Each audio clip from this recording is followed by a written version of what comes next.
श्रीमद् वाल्मीकि रामायण। जय राम जय जय राम। पिछले भाग में हमने जाना वशिष्ठ जी का भरत को राज्य पर अभिषिक्त होने के लिए आदेश देना तथा भरत का उसे अनुचित बताकर अस्वीकार करना और श्री राम को लौटा लाने के लिए वन में चलने की तैयारी के निमित्त सबको आदेश देना। भरत की वन यात्रा और श्रृंगवेरपुर में रात्रि निवास। निषाद राज गुहू का अपने बंधुओं को नदी की रक्षा करते हुए युद्ध के लिए तैयार रहने का आदेश दे भेंट की सामग्री ले भरत के पास जाना और उनसे आतिथ्य स्वीकार करने के लिए अनुरोध करना। गुहू और भरत की बातचीत तथा भरत का शोक। अब आगे। षड्शीतितमः सर्गः। निषाद राज गुहू के द्वारा लक्ष्मण के सद्भाव और विलाप का वर्णन। वनचारी गुहू ने अप्रमेय शक्तिशाली भरत से महात्मा लक्ष्मण के सद्भाव का इस प्रकार वर्णन किया। लक्ष्मण अपने भाई की रक्षा के लिए श्रेष्ठ धनुष और बाण धारण किए अधिक काल तक जागते रहे। उस समय उन सद्गुणशाली लक्ष्मण से मैंने इस प्रकार कहा, तात रघुकुल नंदन, मैंने तुम्हारे लिए ये सुखदायिनी शैया तैयार की है। तुम इस पर सुखपूर्वक सो और भली भांति विश्राम करो। यह सेवक तथा इसके साथ के सब लोग वनवासी होने के कारण दुख सहन करने के योग्य हैं, क्योंकि हम सबको कष्ट सहने का अभ्यास है, परंतु तुम सुख में ही पले होने के कारण उसी के योग्य हो। धर्मात्मन, हम लोग श्री रामचंद्र जी की रक्षा के लिए रात भर जागते रहेंगे। मैं तुम्हारे सामने सत्य कहता हूँ कि इस भूमंडल में मुझे श्री राम से बढ़कर प्रिय दूसरा कोई नहीं है, अतः तुम इनकी रक्षा के लिए उत्सुक न हो। इन श्री रघुनाथ जी के प्रसाद से ही मैं इस लोक में महान यश, प्रचुर धर्म लाभ तथा विशुद्ध अर्थ एवं भोग्य वस्तु पाने की आशा रखता हूँ। अतः मैं अपने समस्त बंधु बांधवों के साथ हाथ में धनुष लेकर सीता के साथ सोए प्रिय सखा श्री राम की सब प्रकार से रक्षा करूँगा। इस वन में सदा विचरते रहने के कारण मुझे यहाँ की कोई बात छिपी नहीं है। हम लोग यहाँ युद्ध में शत्रु की चतुरंगनी सेना का भी अच्छी तरह सामना कर सकते हैं। हमारे इस प्रकार कहने पर धर्म पर ही दृष्टि रखने वाले महात्मा लक्ष्मण ने हम सब लोगों से अनुनय पूर्वक कहा, निषादराज, जब दशरथ नंदन श्री राम देवी सीता के साथ भूमि पर शयन कर रहे हैं, तब मेरे लिए उत्तम शैया पर सोकर नींद लेना, जीवन धारण के लिए स्वादिष्ट अन्न खाना अथवा दूसरे सुखों को भोगना कैसे संभव हो सकता है। गुहू, देखो, संपूर्ण देवता और असुर मिलकर भी युद्ध में जिनके वेग को नहीं सह सकते, वे ही श्री राम इस समय सीता के साथ तिनकों पर सो रहे हैं। महान तप और नाना प्रकार के परिश्रम साध्य उपायों द्वारा जो यह महाराज दशरथ को अपने समान उत्तम लक्षणों से युक्त ज्येष्ठ पुत्र के रूप में प्राप्त हुए हैं, उन्हीं इन श्री राम के वन में आ जाने से राजा दशरथ अधिक काल तक जीवित नहीं रह सकेंगे। जान पड़ता है कि निश्चय ही यह पृथ्वी अब शीघ्र विधवा हो जाएगी। अवश्य ही अब रनिवास की स्त्रियां बड़े जोर से आर्तनाद करके अधिक श्रम के कारण अब चुप हो गई होंगी और राजमहल का वह हाहाकार इस समय शांत हो गया होगा। महारानी कौसल्या, राजा दशरथ तथा मेरी माता सुमित्रा, ये सब लोग आज की इस रात तक जीवित रह सकेंगे या नहीं, यह मैं नहीं कह सकता। शत्रुघ्न की बाट देखने के कारण संभव है मेरी माता सुमित्रा जीवित रह जाएं, परंतु पुत्र के विरह से दुख में डूबी हुई वीर जननी कौसल्या अवश्य नष्ट हो जाएंगी। महाराज की इच्छा थी कि श्री राम को राज्य पर अभिषिक्त करूं। अपने उन मनोरथ को न पाकर श्री राम को राज्य पर स्थापित किए बिना ही हाय मेरा सब कुछ नष्ट हो गया। नष्ट हो गया, ऐसा कहते हुए मेरे पिताजी अपने प्राणों का परित्याग कर देंगे। उनकी इस मृत्यु का समय उपस्थित होने पर जो लोग वहाँ रहेंगे और मेरे मरे हुए पिता महाराज दशरथ का सभी प्रेत कार्यों में संस्कार करेंगे, वे ही सफल मनोरथ और भाग्यशाली हैं।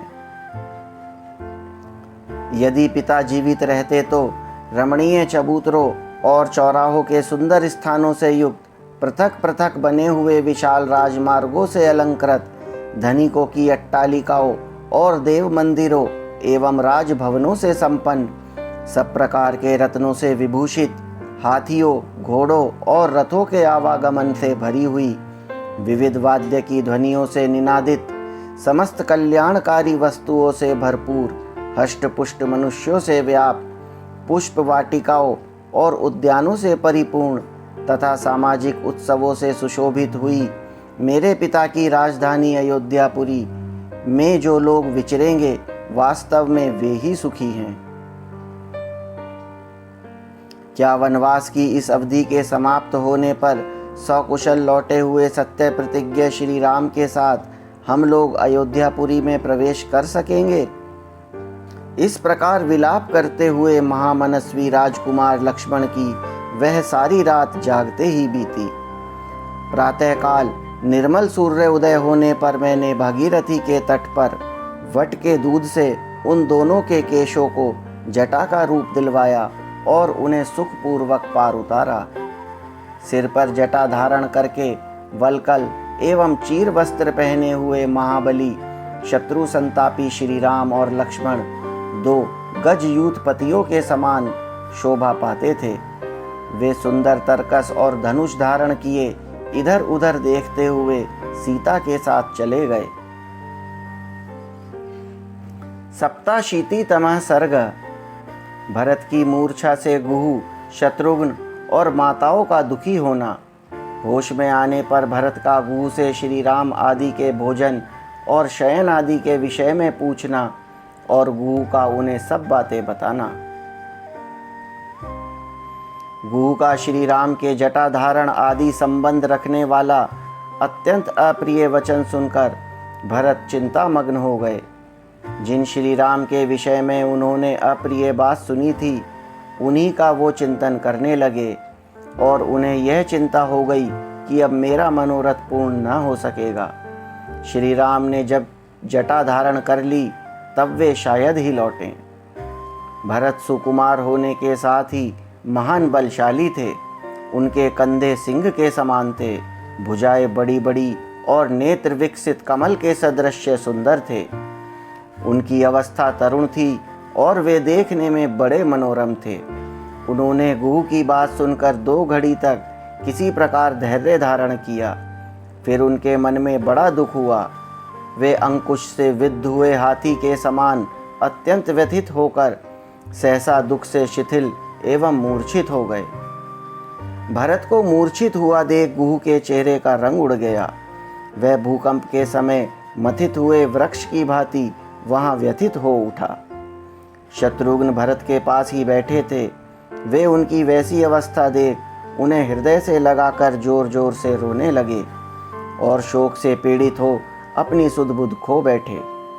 तदनंतर भरत की सभी माताएं वहां आ पहुंची। वे पति वियोग के दुख से दुखी, उपवास करने के कारण दुर्बल और दीन हो रही थी।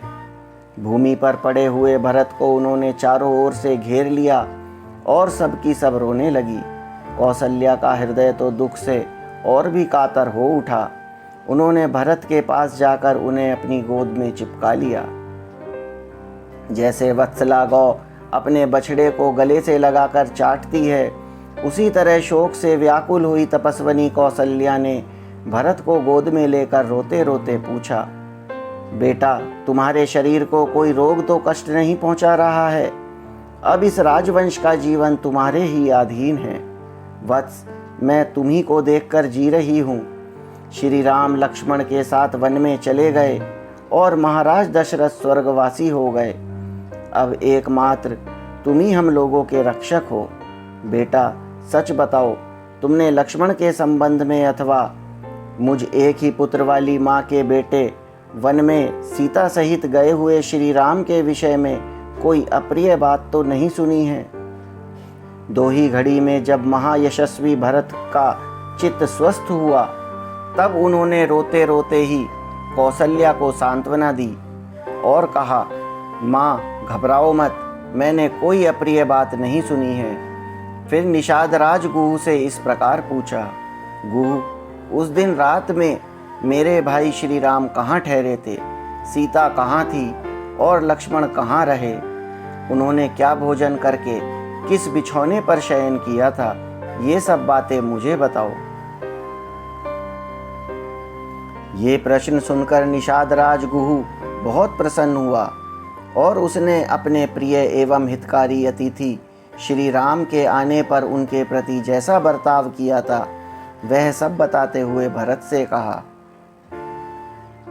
मैंने भांति भांति के अन्न, अनेक प्रकार के खाद्य पदार्थ और कई तरह के फल श्री रामचंद्र जी के पास भोजन के लिए प्रचुर मात्रा में पहुँचाए। सत्य पराक्रमी श्री राम ने मेरी दी हुई सब वस्तुएं स्वीकार तो की, किंतु क्षत्रिय धर्म का स्मरण करते हुए उनको ग्रहण नहीं किया, मुझे आदर पूर्वक लौटा दिया। फिर उन महात्मा ने हम सब लोगों को समझाते हुए कहा, सखे, हम जैसे क्षत्रियों को किसी से कुछ लेना नहीं चाहिए, अपितु सदा देना ही चाहिए। सीता सहित श्री राम ने उस रात में उपवास ही किया। लक्ष्मण जो जल ले आए थे, केवल उसी को उन महात्मा ने पिया। उनके पीने से बचा हुआ जल लक्ष्मण ने ग्रहण किया। उन तीनों ने मौन एवं एकाग्रचित होकर संध्योपासना की। तदनंतर लक्ष्मण ने स्वयं कुश लाकर श्री रामचंद्र जी के लिए शीघ्र ही सुंदर बिछौना बिछाया। उस सुंदर बिस्तर पर जब सीता के साथ श्री राम विराजमान हुए, तब लक्ष्मण उन दोनों के चरण पखार कर वहां से दूर हटाए। यही वह इंगुदी वृक्ष की जड़ है और यही वह तृण है जहाँ श्री राम और सीता दोनों ने रात्रि में शयन किया था। शत्रु संतापी लक्ष्मण अपनी पीठ पर बाणों से भरे 2 तरकस बांधे, दोनों हाथ की उंगलियों में दस्ताने पहने और महान धनुष चढ़ाए श्री राम के चारों ओर घूमकर केवल पहरा देते हुए रात भर खड़े रहे। तदनंतर मैं भी उत्तम बाण और धनुष लेकर वहीं पर आ खड़ा हुआ जहां लक्ष्मण थे। उस समय अपने बंधु बांधवों के साथ जो निद्रा और आलस्य त्याग करके धनुष बाण लिए सदा सावधान रहे, मैं देवराज इंद्र के समान तेजस्वी श्री राम की रक्षा करता रहा। अष्टाशीतितमः सर्ग। श्री राम की कुशशय्या देखकर भरत का शोकपूर्ण उद्गार तथा स्वयं भी वल्कल और जटा धारण करके वन में रहने का विचार प्रकट करना। निषाद राज की सारी बातें ध्यान से सुनकर मंत्रियों सहित भरत ने इंगुदी वृक्ष की जड़ के पास आकर श्री रामचंद्र जी की शैया का निरीक्षण किया। फिर उन्होंने समस्त माताओं से कहा, यही महात्मा श्री राम ने भूमि पर शयन करके रात्रि व्यतीत की थी। यही वह कुश समूह है जो उनके अंगों से विमर्दित हुआ था। महाराजाओं के कुल में उत्पन्न हुए परम बुद्धिमान महाभाग राजा दशरथ ने जिन्हें जन्म दिया है, वे श्री राम इस तरह भूमि पर शयन करने के योग्य नहीं हैं। जो पुरुष सिंह श्री राम मुलायम मृग चर्म की विशेष चादर से ढके हुए तथा अच्छे अच्छे बिछौनों के समूह से सजे हुए पलंग पर सदा सोते आए हैं, वे इस समय पृथ्वी पर कैसे शयन करते होंगे।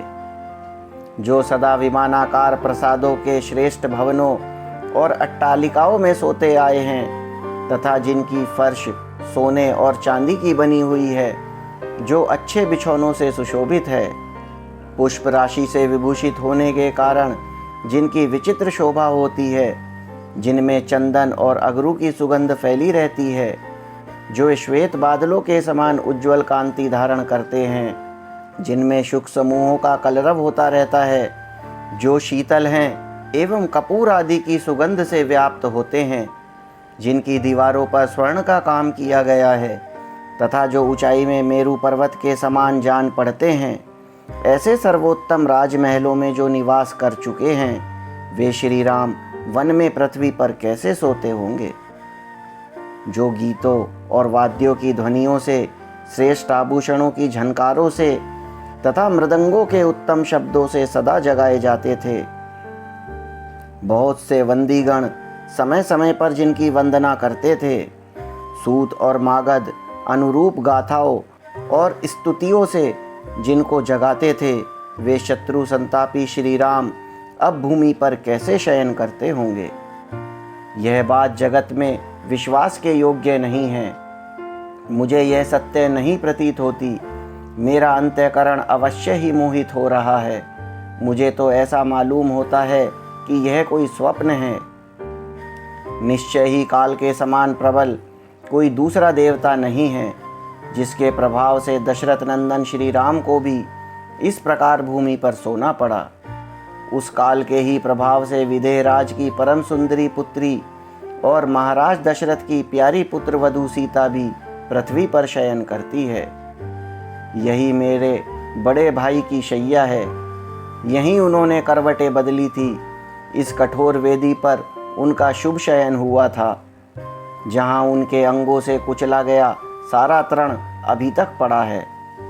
जान पड़ता है शुभ लक्षणा सीता शैया पर आभूषण पहने ही सो गई थी, क्योंकि यहाँ यत्र तत्र स्वर्ण के कर्ण सटे दिखाई देते हैं। यहाँ उस समय सीता की चादर उलझ गई थी, यह साफ दिखाई दे रहा है, क्योंकि यहाँ सटे हुए ये रेशम के तागे चमक रहे हैं। मैं समझता हूँ कि पति की शैया कोमल हो या कठोर, साध्वी स्त्रियों के लिए वही सुखदायिनी होती है। तभी तो वह तपस्वनी एवं सुकुमारी बाला सती साध्वी मिथिलेश कुमारी सीता यहाँ दुख का अनुभव नहीं कर रही हैं। हाय, मैं मर गया, मेरा जीवन व्यर्थ है।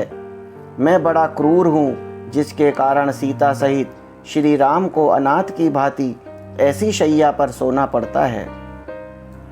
जो चक्रवर्ती सम्राट के कुल में उत्पन्न हुए हैं, समस्त लोगों को सुख देने वाले हैं तथा सबका प्रिय करने में तत्पर रहते हैं, जिनका शरीर नीले कमल के समान श्याम, आंखें लाल और दर्शन सबको प्रिय लगने वाला है, तथा जो सुख भोगने के ही योग्य हैं, दुख भोगने के कदापि योग्य नहीं हैं, वे ही श्री रघुनाथ जी परम उत्तम प्रिय राज्य का परित्याग करके इस समय पृथ्वी पर शयन करते हैं। उत्तम लक्षणों वाले लक्ष्मण ही धन्य एवं बड़भागी हैं, जो संकट के समय बड़े भाई श्री राम के साथ रहकर उनकी सेवा करते हैं। निश्चय ही विदेह नंदिनी सीता भी कृतार्थ हो गई, जिन्होंने पति के साथ वन का अनुसरण किया।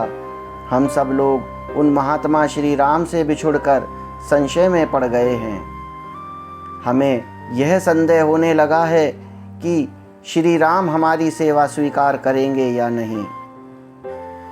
महाराज दशरथ स्वर्गलोक को गए और श्री राम वनवासी हो गए।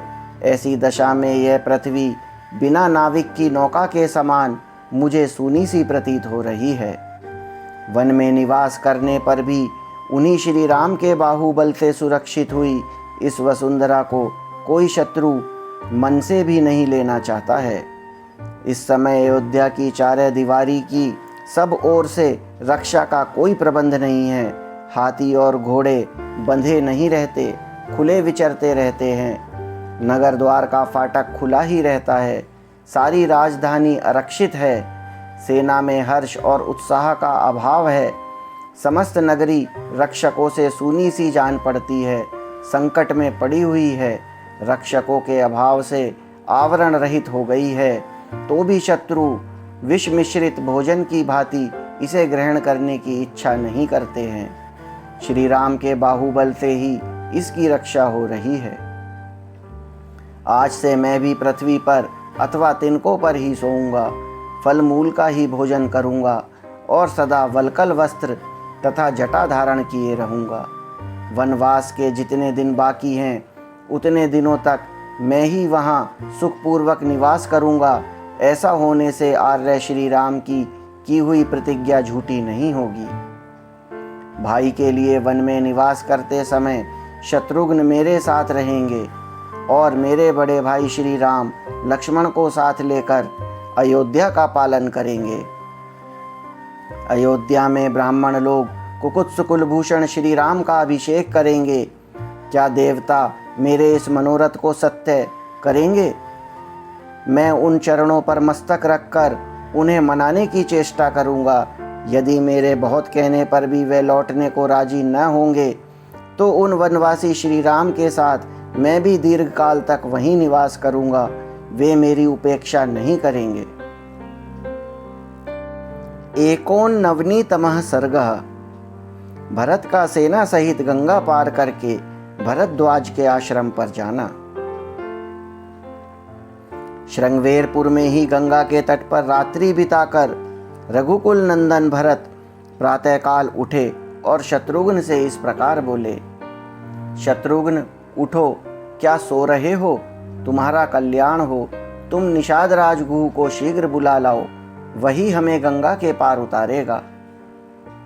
उनसे इस प्रकार प्रेरित होने पर शत्रुघ्न ने कहा, भैया, मैं भी आप ही की भांति आर्य श्री राम का चिंतन करता हुआ जाग रहा हूँ, सोता नहीं हूँ।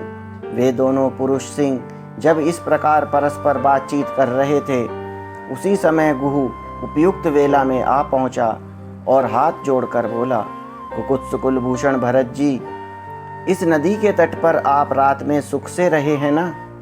सेना सहित यहाँ आपको कोई कष्ट तो नहीं हुआ है? आप सर्वथा निरोग हैं ना? गुह के स्नेहपूर्वक कहे गए इस वचन को सुनकर श्री राम के अधीन रहने वाले भरत ने यूं कहा, बुद्धिमान निषादराज, हम सब लोगों की रात यहाँ बड़े सुख से बीती है। तुमने हमारा बड़ा सत्कार किया है। अब ऐसी व्यवस्था करो जिससे तुम्हारे मल्लाह बहुत सी नौकाओं द्वारा हमें गंगा के पार उतार दें। भरत का यह आदेश सुनकर गुह तुरंत अपने नगर में गया और भाई बंधुओं से बोला, उठो, जागो, सदा तुम्हारा कल्याण हो। नौकाओं को खींचकर घाट पर ले आओ। भरत की सेना को गंगा जी के पार उतारूंगा। गुह के इस प्रकार कहने पर अपने राजा की आज्ञा से सभी मल्लाह शीघ्र ही उठ खड़े हुए और चारों ओर से 500 नौकाएं एकत्र कर लाए।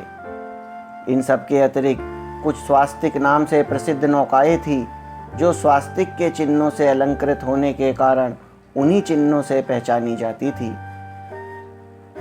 उन पर ऐसी पताकाएं फहरा रही थी जिनमें बड़ी बड़ी घंटियां लटक रही थी। स्वर्ण आदि के बने हुए चित्रों से उन नौकाओं की विशेष शोभा हो रही थी। उनमें नौका खेने के लिए बहुत से डांड लगे हुए थे। वे चतुर नाविक उन्हें चलाने के लिए तैयार बैठे थे। वे सभी नौकाएं बड़ी मजबूत बनी थी। उन्हीं में से एक कल्याणमयी नाव गुह स्वयं लेकर आया, जिसमें श्वेत कालीन बिछे हुए थे तथा उस स्वास्तिक नाम वाली नाव पर मांगलिक शब्द हो रहा था। उस पर सबसे पहले पुरोहित, गुरु और ब्राह्मण बैठे। तत्पश्चात उस पर भरत, महाबली शत्रुघ्न, कौसल्या, सुमित्रा, केकई तथा राजा दशरथ की जो अन्य रानियां थीं, वे सब सवार हुई। तदनंतर राज परिवार की दूसरी स्त्रियां बैठी। गाड़ियां तथा क्रय विक्रय की सामग्री दूसरी नावों पर लादी गई। कुछ सैनिक बड़ी बड़ी मशालें जलाकर अपने खेमों में छूटी हुई वस्तुओं को संभालने लगे। कुछ लोग शीघ्रता पूर्वक घाट पर उतरने लगे तथा बहुत से सैनिक अपने अपने सामान को यह मेरा है, यह मेरा है, इस प्रकार पहचान कर उठाने लगे। उस समय जो महान कोलाहल मचा वह आकाश में गूंज उठा। उन सभी नावों पर पताकाएं फहरा रही थी। सबके ऊपर खेने वाले कई मल्लाह बैठे थे। वे सब नौकाएं उस समय चढ़े हुए मनुष्यों को तीव्र गति से पार ले जाने लगी। कितनी ही नौकाएं केवल स्त्रियों से भरी थी। कुछ नावों पर घोड़े थे तथा कुछ नौकाएं गाड़ियों एवं उनमें जोते जाने वाले घोड़े, खच्चर, बैल आदि वाहनों तथा बहुमूल्य रत्न आदि को ढो रही थी। वे दूसरे तट पर पहुंचकर वहां लोगों को उतारकर जब लौटी, उस समय मल्लाह बंधु जल में उनकी विचित्र गतियों का प्रदर्शन करने लगे। वैजयंती पताकाओं से सुशोभित होने वाले हाथी महावतों से प्रेरित होकर स्वयं ही नदी पार करने लगे। उस समय वे पंखधारी पर्वतों के समान प्रतीत होते थे। कितने ही मनुष्य नावों पर बैठे थे और कितने ही बांस तथा तिनकों से बने हुए बेड़ों पर सवार थे। कुछ लोग बड़े बड़े कलशों, कुछ छोटे घड़ों और कुछ अपनी बाहुओं से ही तैरकर पार हो रहे थे। इस प्रकार मल्लाहों की सहायता से वह सारी पवित्र सेना गंगा के पार उतर गई। फिर वे स्वयं मैत्र नामक मुहूर्त में उत्तम प्रयाग वन की ओर प्रस्थित हो गई। वहां पहुंचकर महात्मा भरत सेना को सुखपूर्वक विश्राम की आज्ञा दे उसे प्रयाग वन में ठहराकर स्वयं ऋत्विजों तथा राजसभा के सदस्यों के साथ ऋषि श्रेष्ठ भारद्वाज जी का दर्शन करने के लिए गए। देव पुरोहित महात्मा ब्राह्मण भारद्वाज मुनि के आश्रम पर पहुंचकर भरत ने उन विप्र शिरोमणि के रमणीय एवं विशाल वन को देखा, जो मनोहर पर्णशालाओं तथा वृक्षवालियों से सुशोभित था। कथा अगले अंक में जारी रहेगी।